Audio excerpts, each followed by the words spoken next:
नमस्कार दोस्तों, भारत एक सोच देख रहे हैं आप। दोस्तों आज बात होगी चंद्रशेखर की। चंद्रशेखर ने हाथरस कांड को लेकर सरकार पर जमकर हमला बोला है। चंद्रशेखर दोस्तों वो नाम जो कि यूपी की सियासत में धमाकेदार एंट्री की है चंद्रशेखर ने। जी हां, नगीना से चुनाव जीत कर आए हैं चंद्रशेखर और आगे की तैयारी कर रहे हैं।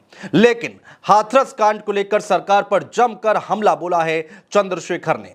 दोस्तों हाथरस कांड में 122 लोगों की जान चली गई। दोस्तों इस मुद्दे को कोई भी पार्टी हाथ से नहीं जाने देना चाहती। हर एक पार्टी सरकार पर हमलावर है। एक के बाद एक सरकार को घेरने की कोशिशें की जा रही हैं। राहुल गांधी हाथरस कांड के बाद लोगों से मिलने पहुंचे, उनको सांत्वना दी। यहां तक कि योगी आदित्यनाथ को एक पत्र भी लिख दिया राहुल गांधी ने। वहीं अगर अखिलेश यादव की हम बात करते हैं तो अखिलेश यादव पहले दिन से लगातार सरकार पर हमलावर हैं, लगातार सरकार को घेरने की कोशिश कर रहे हैं हाथरस कांड को लेकर। और इसी कड़ी में नए नए नगीना से सांसद बने चंद्रशेखर ने भी अपनी प्रतिक्रिया दे दी है। चंद्रशेखर ने भी हाथरस कांड पर सरकार को जमकर घेरने की कोशिश की है। दरअसल दोस्तों चंद्रशेखर सहारनपुर पहुंचे थे, जहां पर उन्होंने हाथरस कांड पर अपनी बात रखनी शुरू की। क्या कुछ कहा गया चंद्रशेखर की तरफ से, एक एक बात हम आपको बताने जा रहे हैं। चंद्रशेखर ने कहा दोस्तों ऐसे बाबाओं पर सख्त कार्रवाई होनी चाहिए, जांच भी होनी चाहिए कि उनको फंडिंग कौन कर रहा है, जो वो इतना व्यवस्थाओं के साथ ये सब कर रहे हैं। दोस्तों चंद्रशेखर यहीं नहीं रुके। इसके बाद चंद्रशेखर ने सरकार और पुलिस प्रशासन को भी आड़े हाथों लिया। आगे चंद्रशेखर ने कहा कि यह फेलियर है पुलिस प्रशासन और सरकार का। क्या इंटेलिजेंस बिल्कुल जीरो हो गई है? क्या उनको नहीं पता कि इतनी बड़ी संख्या में भीड़ इकट्ठा हो रही है? ऐसे बाबाओं पर जरूर कार्रवाई होनी चाहिए। यूपी सरकार का रवैया धर्मनिरपेक्ष नहीं है, वो वेलफेयर है। हाथरस की घटना इसका उदाहरण है। मेरठ में डबल मर्डर उसके बाद का उदाहरण है। अलीगढ़ में पुलिस ने जिस प्रकार से एक बच्चे की हत्या की, यह उसका उदाहरण है। सहारनपुर में चंद्रशेखर फुल फॉर्म में दिखाई दिए दोस्तों।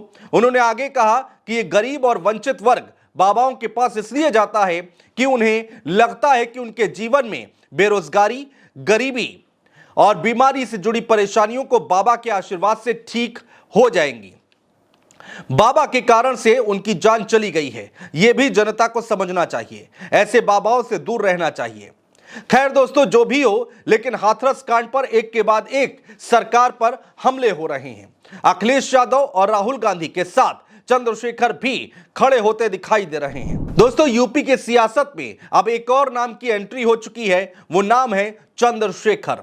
चंद्रशेखर कहीं से भी बाकी पार्टियों से पीछे नहीं रहना चाहते। खबर यह भी आ गई है दोस्तों कि चंद्रशेखर यूपी में होने वाले उपचुनाव की 10 की 10 सीटों पर अपनी पार्टी के प्रत्याशी उतारने जा रहे हैं, जो कि 27 के चुनाव का सेमीफाइनल होगा। कुल मिलाकर बाकी पार्टियों के लिए चंद्रशेखर सिरदर्द बनने जा रहे हैं और यूपी की सियासत में कोई भी ऐसा मुद्दा चंद्रशेखर छोड़ना नहीं चाहते जिससे पॉलिटिकल माइलेज ली जा सके।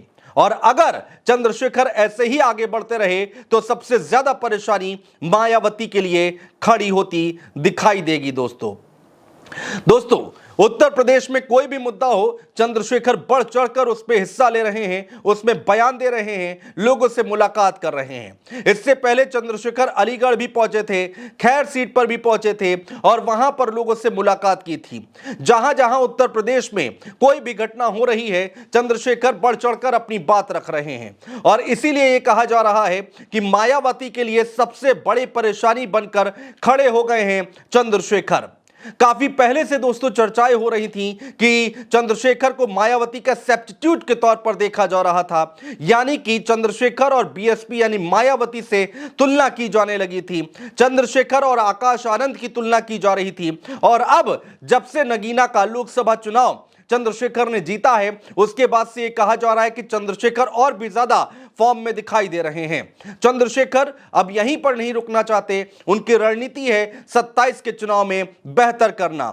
27 के चुनाव से ठीक पहले 10 सीटों पर उपचुनाव हो रहे हैं। चंद्रशेखर चाहते हैं कि इन सीटों पर अगर जीत होती है, कुछ सीटों पर भी जीत होती है, तो इससे 27 के चुनाव में एक बड़ा मैसेज जरूर जाएगा। जिस रफ्तार से चंद्रशेखर चल रहे हैं दोस्तों, इसमें कोई दो राय नहीं कि आने वाले वक्त में यूपी में बड़ा खेल कर सकते हैं। और दोस्तों कोई भी ऐसी पार्टी नहीं है जिसके लिए चंद्रशेखर सिरदर्द नहीं बन सकते। जी हां, आगे आने वाले समय में चंद्रशेखर मुसीबत, बड़ी मुसीबत बनते दिखाई देंगे बाकी पार्टियों के लिए, क्योंकि कोई भी मुद्दा हो चंद्रशेखर आगे आ रहे हैं, अपनी प्रतिक्रिया दे रहे हैं। ताजा मामला हाथरस का सामने आया, 122 लोगों की जान चली गई। चंद्रशेखर ने इस पर अपनी प्रतिक्रिया दी है। खैर देखना होगा दोस्तों कि आगे आने वाले वक्त में किस तरह की राजनीति उत्तर प्रदेश में देखने को मिलती है, किस तरह से चंद्रशेखर आगे बढ़ते हैं, किस रणनीति के साथ आगे बढ़ते हैं, जो प्रत्याशी वो उतारते हैं उत्तर प्रदेश की राजनीति में उपचुनाव में 10 सीटों पर, वो कौन होंगे और कितना दमखम दिखा पाएंगे आगे आने वाले वक्त में।